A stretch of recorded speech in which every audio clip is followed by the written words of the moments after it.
Hello everybody, and welcome back to Let's Play Star Wars Knights of the Old Republic 2, the Sith Lords. I never get tired of saying that.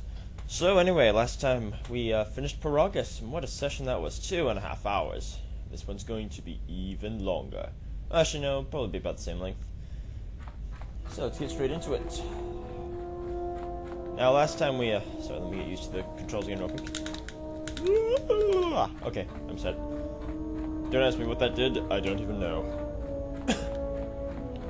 So, we have to do a couple of, well, first of all, we don't really know our characters very well because we were all running from the murderous Sith last time. So, we're going to start with Kreia, my personal favorite, and... no, we'll see what happens from here. Have you come for more answers? There is little more left to give. Well, first of all, we have to clear up a couple of things. I don't know anything about you. You're this crazy rogue lady who attacks Sith Lords with a vibro sword, and you just got your arm cut off. So, when you lost your hand, I felt it too. That does not surprise me, any more than you hearing my thoughts when we were apart. The pain, however, was unexpected. If I could, I would have shielded you from it. Now, from this point in the game, you have to be very careful about what you choose to say to your companions, because they respect different things. For example, Kreia, if you sympathize with her, if you say, I'm so sorry, if you lecture her, or if you say, I'm so sorry, if you pity her, she hates it. What would happen if you had died? See, I'm taking the intelligent path. I do not know. I fear that the consequences would have been more extreme. More extreme? Like death, you say? Death? I can't have you dying, because then I would die, and that's just not good, because the game would end. Possibly, yes, and I fear it works both ways. I would not wish to test it, nor should you. Yes. Then we shall have to work together until we can fix this. When battle is upon us, I suspect our minds are prepared enough to shield each other from the pain. I think we shall not have a repeat incident of what happened at Paragus. I see. And how could this bond have happened? I mean, we only just met. I confess its nature eludes me as well, but the bond is strong, and its roots run deep. It seems the Force flows easily between us. When one of us manipulates the Force to heal or strengthen ourselves, the other is aided as well. Yes, the Force chain ability. Basically, when one of us uses a power like Force speed, for example, we both get the benefit, which is really quite invaluable. Because Kreia has a vast amount of Force energy, and she can use all these powers and boost you as well. But of course, I can also use them, so, ha. A powerful technique indeed, though, as we have noticed, it has its drawbacks. There actually aren't any drawbacks. Like, if you get hurt, Kreia won't be damaged, so don't worry, the effect isn't. Like, if Kreia gets knocked out in battle, you won't be damaged, so don't worry about that. So, what do we do now? I do not know. The Sith struck more swiftly than I thought, and they will not stop until they have you in their grasp. If you fall, all the galaxy will echo it. Is there someplace we can go? It does not matter where we go. It is not the destination that matters. It is the journey. All paths will take us to the end, whatever it may be, and no matter how strongly we fight against it. For now, we are bound for Telos, and that is enough. Enough for what?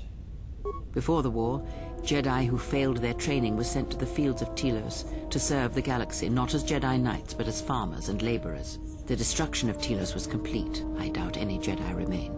Yet there may be echoes of their passing. We shall see. And if we find no trace of the teachings? Then I am left with nothing more than we had already.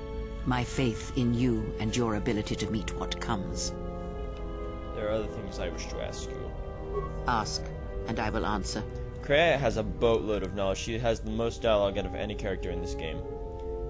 I'm going to do the recent history quest here. So, what has happened since the Mandalorian Wars? It'll be a good recap for us. Much has happened in the galaxy in your absence, and since the defeat of the Mandalorians at Malachor 5. Tell me of the Mandalorian Wars, even though I already lived through it. It is a tale you already know well.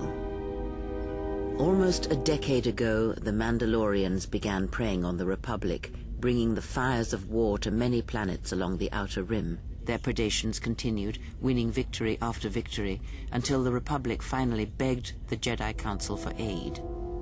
But the Jedi Council didn't help. Only a few Jedi. Indeed.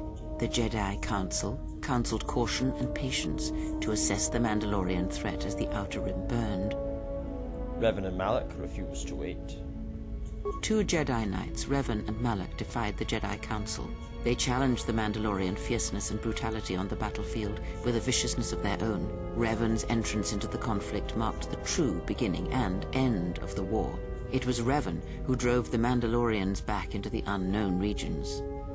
And then they were destroyed at Malachor 5. Yes, I have heard tales of Malachor 5 and Revan's part in it. I know you served there in that final battle. It must have been a terrible thing. Yes, our character was a general in the Mandalorian Wars, and she was the general in charge of the High General in charge of the Republic fleet at Malachor 5. Because Revan wasn't actually at the battle until right towards the end. You speak the truth. The war's end was merely another beginning, and what seemed a victory for the Republic was far from it. Many believed the Mandalorians defeated at Malachor 5, but the Mandalorians taught the Jedi much through battle, and so it was that Malak, Revan, and the Jedi that followed them discovered their true natures in the Mandalorian Crusade. But you know this.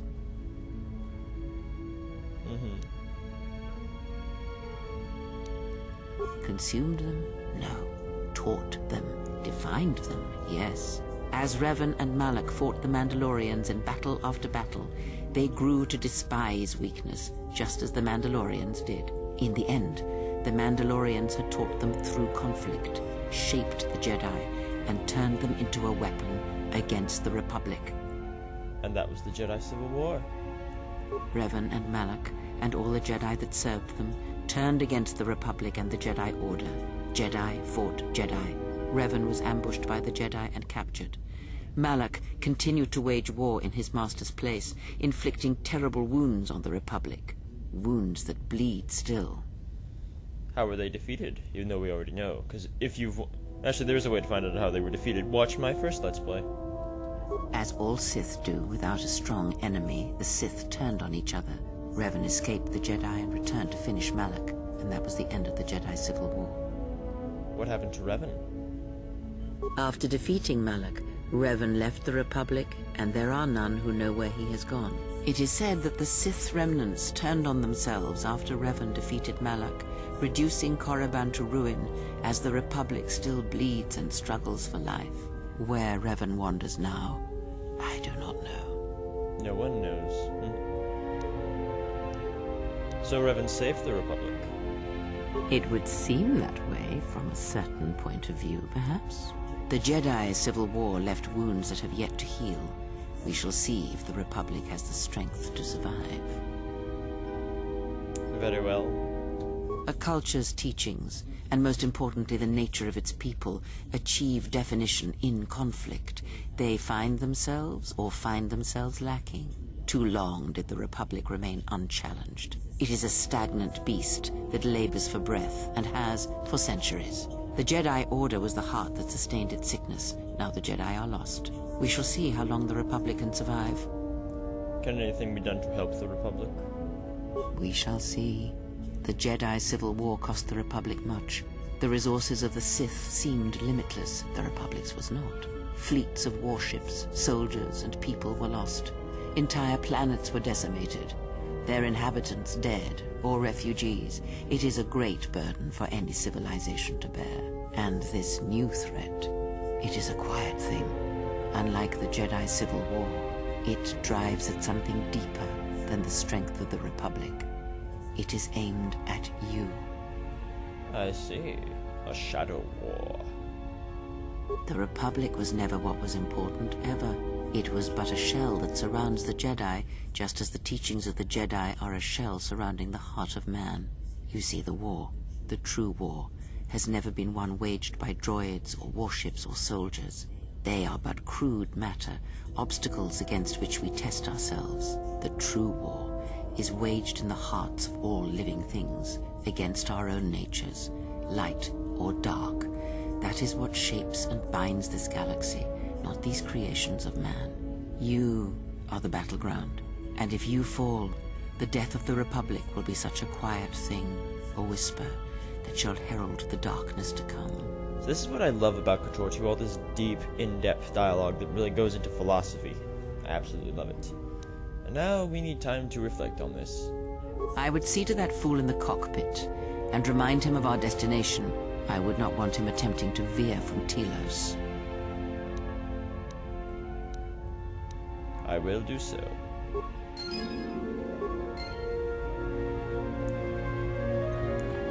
Any of those other dialogue options causes you to lose influence with Kreia. Except the crack his skull into the bulkhead. There is a great thing that lies beyond this door, but the time is not yet right for such a thing. We shall go into depth on that later. So, Atton, what's happening? How's our passenger? She's still aging? Yes, and you're typing in midair. She's cryptic as always. What a surprise. Just so you Jedi know, the whole cryptic routine isn't mysterious, it's just irritating. If you really can see the future, you should be at the Bazak table. But to know the future, one must know oneself. What was that, some kind of joke? That's what I'm talking about. Jedi talk. You two should start your own little Jedi academy. But to teach, one must be willing to learn. All right, cut it out. I get it. Last Jedi in the galaxy, I get the comedian who runs around in her underwear. Not that I'm complaining, mind you. I mean, compared to the Jedi Queen of the galaxy back there, I'd rather be stuck in an escape pod for a year with you than her. Oh, isn't that nice? I don't think she is a Jedi. In fact, I know she isn't a Jedi. Then she must be royalty. Because she's got to be Queen of the Galaxy to bark out orders like that. Or maybe she's senile. I mean, how old do you think she is? She may have been good-looking once, but it takes some hard living to make creases like that. Are you really that desperate? Hey, I just got out of prison. If we had a decent navicomputer, trust me, we'd be dropping out of hyperspace into the Nar Shaddaa Red Sector right now. After spacing that old witch, of course. Are we still on course for Telos? Like we have a choice? It's the only place Varagus had logged in their astrogation charts. If you thought Varagus was dead, then Telos is a dying world they're trying to breathe back to life. Should be there before too long. You can check our course on the galaxy map if you want. It's on the wall behind you. Alrighty. So, what happened? To what? Don't give me that. There were plenty of times back on Varagus where a lightsaber would have been helpful. So where's yours? Okay, for the record, I can block blaster fire with my hands. That's gotta be worth something. Exiles aren't allowed to keep their lightsabers. Oh yeah? I thought a Jedi was supposed to be married to their lightsaber. Guess I heard wrong. Were you a single hilt or one of those double-bladed Jedi? Double-bladed, I am a dual-wielding fighter after all. Huh. I hear the twin blades are harder to master, but they can make enemies stampede over each other running for cover. A lot of Jedi in the Mandalorian Wars use double-bladed sabers. A more aggressive blade gives you more slaughter per swing. Hey, you didn't go red, did you? No, the blade and crystal were both unique. Yeah? Unique how? Silver, like the streams in the room of 1,000 fountains on Coruscant. Okay, I seriously doubt there's 1,000 fountains in that room, but still. Must have been something. Sure be nice to have it now. Might make those Sith think twice before coming after us. It is no matter, and of no consequence to me or to you. In other words, shut the hell up. Alright, forget I said anything. Like I said before, you can check our course on the galaxy map if you want. It's on the wall behind you. Alright. Time for the new planet. No, not Paragus. Telos, homeworld of Carthonasi. Citadel Station. Here we go.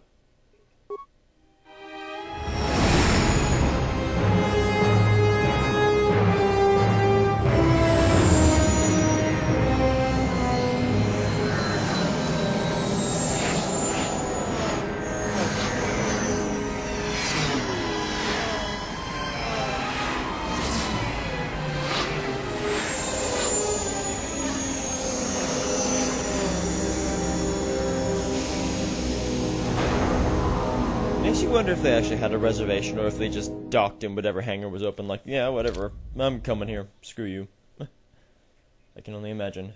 Very powerful foes are often best countered by critical strike and sniper shot feats. So this is Telos, planet number 2, and the center of our next session here.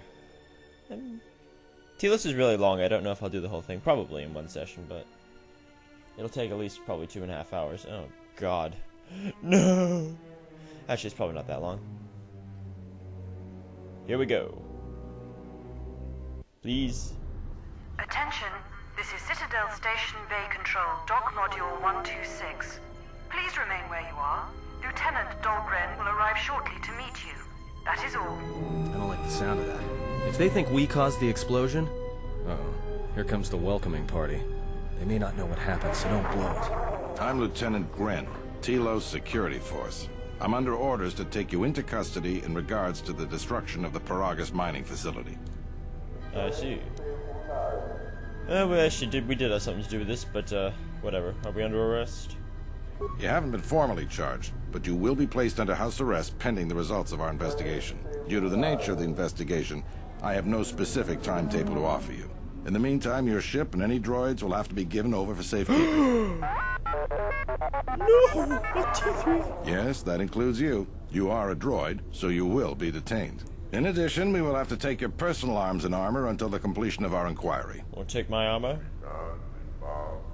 Over my dead body. I'm just kidding. Let's go. If you are cleared of any involvement, your personal effects will be returned to you. You will be held briefly in the TSF station until living quarters can be arranged, at which point you will be placed under house arrest. Do you understand? No, please repeat that entire dialogue sequence for me. I'm just kidding. Good. My men will relieve you of any arms and armor. Please follow me. Tell me I'm not going to jail again. No. Yeah, you wouldn't really want to say I'm going to jail again in front of a bunch of Telos officers, or a bunch of, in front of any law enforcement for that matter. Okay, who's this?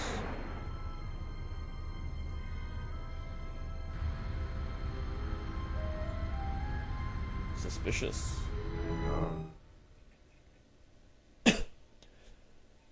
So, we're off to a great start. We've been on Telos 2 seconds and we've already been arrested. Huzzah. Gotta love it, gotta love it, gotta love it, gotta love it, gotta love it.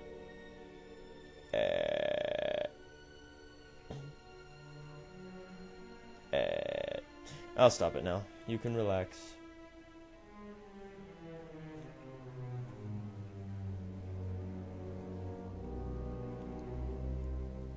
Here we are. Let's do this. You will be held here briefly. Living quarters are being arranged for you and your companions as we speak. Someone will return shortly to escort you to an apartment in residential module 082. I understand.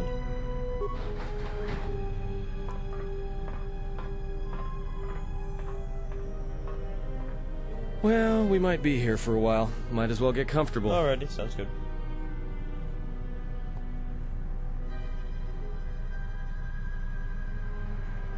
Someone is coming. So this is the last of the Jedi. I must admit I'm a little disappointed. Uh-huh. Let me out of this cage and we'll see how disappointed you are. Doubtful, though at least it appears you have some spirit. The exchange is a bounty on Jedi, you know. You're worth quite a bit of money. The exchange, huh? I'm pretty sure some two-bit pistol jockey like yourself isn't one of them. Hey? I'm more than skilled enough to work for the exchange. You bounty hunters couldn't even win a fair fight. You're the cheapest, most worthless mercenary scum in the galaxy. I'd hire a Mandalorian over your filth in a second. No Mandalorian could match my skills. No Mandalorian could have been clever enough to infiltrate this station, taken the identity of one of the guards, then... Then what? Overloaded our force cage fields and made it look like an accident? You probably don't even have the guts to fight me. Pathetic. Don't think overloading your cages had not occurred to me. You're wanted alive, but I doubt anyone will care as long as I bring them your corpse. We're in the middle of a TSF station. How the hell do you expect to get away with this? The security cameras have mysteriously shorted out. There will be no witnesses to your escape attempt, during which I'll have been forced to kill you. By the time the TSF realize I'm not one of them, I will be far from this place. Let's get this over with. Come, Jedi. It is time to die. Hey, leave her alone. You want to fight? Then try me, if you've got the guts. You have goaded me once, and you shall not do so twice. But I shall dispose of all of you eventually. And an old woman, a fool, and a broken Jedi are no match for my skills. Yeah, we shall see.